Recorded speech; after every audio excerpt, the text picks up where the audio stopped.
Bécassine a grandi. Cette fois, elle a trouvé un nouveau travail à l'auberge du Soleil d'Or.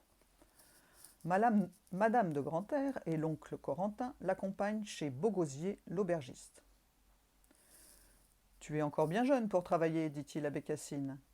Mais n'aie crainte, nous sommes de braves gens. » Madame Beaugosier, elle, se montre renfrognée. Elle n'a pas l'air trop commode. « Sais-tu faire la vaisselle ?»« Oui, madame. »« Eh bien, voilà. Tâche que tout soit net et brillant, et surtout, économise l'eau. » Quand madame Beaugosier revient, le chien lèche chaque plat que Bécassine essuie avec ardeur. Ainsi, tout brille, et sans eau. Madame Beaugosier appelle. « Je viens, dit Bécassine, en continuant son travail. Madame Beaugosier rouspète.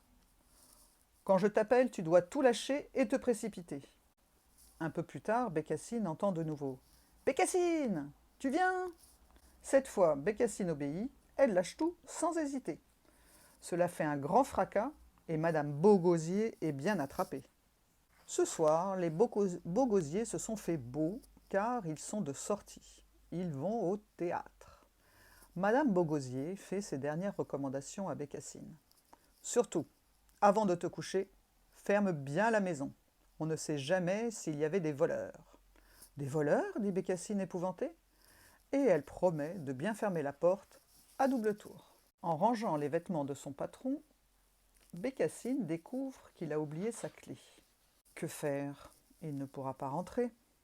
Et pourtant, elle doit fermer la porte. Bécassine a une solution. Elle griffonne un mot qu'elle affiche dehors, puis elle ferme bien tout à clé. Avant de se coucher, elle se munit de toutes les armes anti-voleurs qu'elle peut trouver.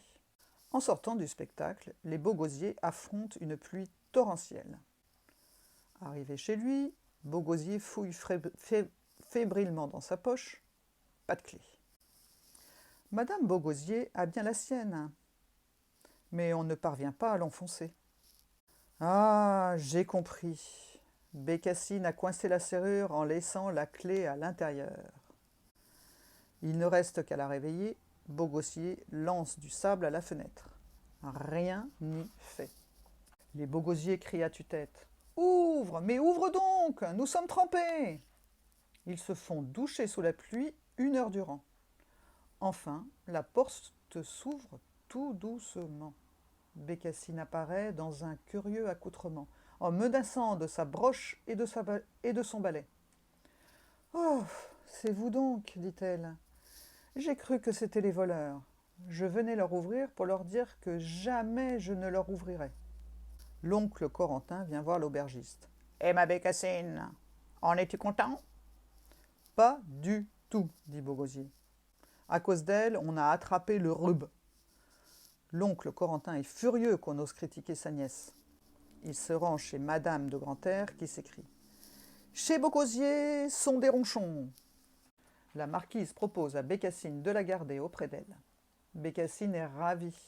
En apprenant la nouvelle, c'est l'oncle Corentin qui est content lui aussi. Il court chez Beaugosier et lui annonce « Tu vois, cette gamine, elle a débuté dans un palais, elle continue dans un château. N'est-elle pas une princesse ?»